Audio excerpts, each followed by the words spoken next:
नमस्कार, स्वागत है आपका ट्राइपॉड प्रोडक्शन में। मैं आयुष नेगी हाजिर हूं आपके सामने हफ्ते भर की तमाम खबरें लिए।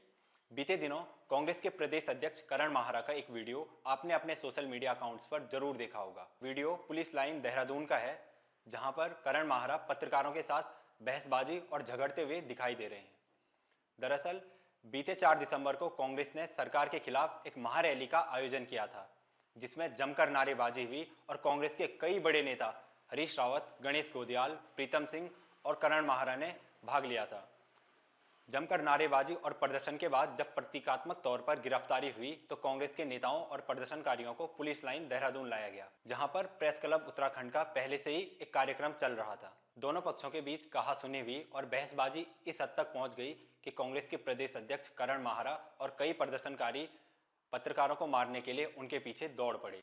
कुछ पत्रकारों और प्रदर्शनकारियों के द्वारा बीच बचाव कर मामले को शांत किया गया। लेकिन सोचने वाली बात यह है कि जहां एक और कांग्रेस प्रदेश में सरकार के खिलाफ प्रदर्शन कर रही है, नारेबाजी कर रही है और संपूर्ण देश में कांग्रेस के द्वारा संविधान बचाओ की गुहार लगाई जा रही है, इस सब के बीच कांग्रेस के वरिष्ठ नेताओं का उत्तराखंड में इस तरीके से अभद्रता करना बेहद शर्मनाक हरकत है। घटना के बाद पत्रकारों ने कांग्रेस के सभी कार्यक्रमों और आयोजनों को बहिष्कृत करने और करण माहरा से सार्वजनिक तौर पर माफी मांगने के लिए कहा। इस पर प्रतिक्रिया देते हुए करण माहरा ने अपने सोशल मीडिया अकाउंट से एक वीडियो डालते हुए कहा कि घटना का पूर्ण रूप से जिम्मेदार उत्तराखंड पुलिस को माना जाए, क्योंकि उत्तराखंड पुलिस ने दोनों पक्षों को पूर्व से सूचित नहीं किया, जिसके कारण एक मिसकम्युनिकेशन हुआ और विवाद हो गया। पूर्ण घटना देहरादून में हुई और जिसके लिए मैं पूरा दोष पुलिस प्रशासन को देता हूं।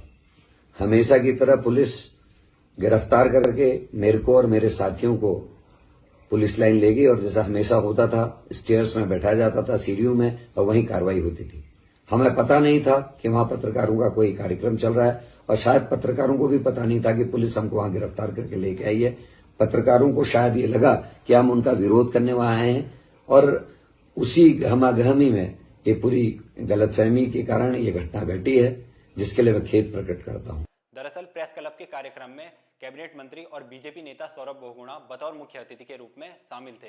हो सकता है कि इसी बात को लेकर दोनों पक्षों में गहमा गहमी हुई हो और विवाद हुआ हो, लेकिन नेताजी ने तो बड़े स्मार्ट तरीके से उत्तराखंड पुलिस को पूर्ण रूप से दोषी ठहरा दिया है। अब इस स्मार्ट बयान पर आप अपनी प्रतिक्रिया कमेंट में दीजिए। हम बढ़ते हैं अगली खबर की ओर।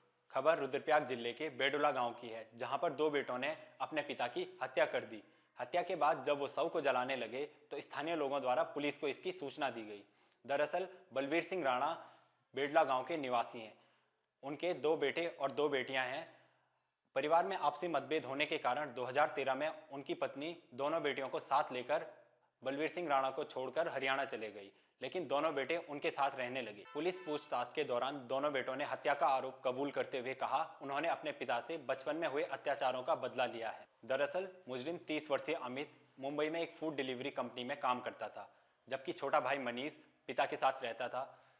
गांव वालों का कहना है कि उन्होंने अमित को एक लंबे समय के बाद गांव में देखा। घटना के बाद जब पुलिस को इस बात की खबर दी गई तो दोनों बेटे स्थानीय लोगों को आंख दिखाने लगे और उनको भी धमकी देने लगे।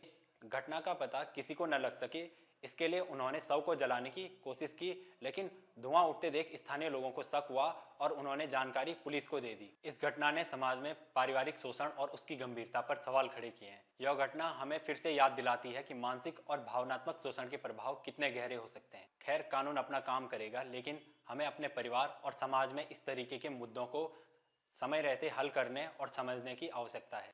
5 दिसंबर को जॉनसार बावर की पहली फीचर फिल्म मेरे गांव की बाट रिलीज हुई। पहले दिन से सेंट्रो मॉल देहरादून और दूसरे दिन से विकास नगर में फिल्म को देखने के लिए काफी भीड़ उमड़ रही है।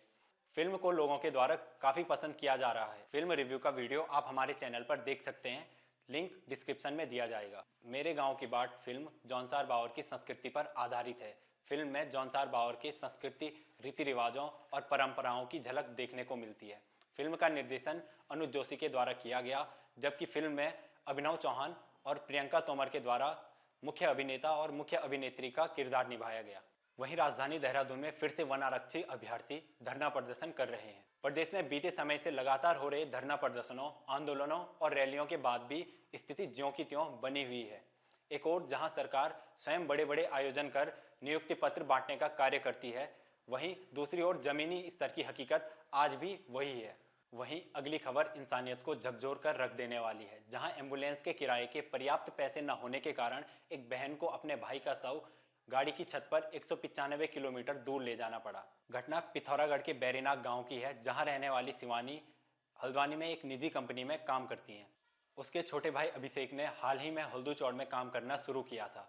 शुक्रवार को सिर दर्द का बहाना कर वो काम से जल्दी घर लौट आया।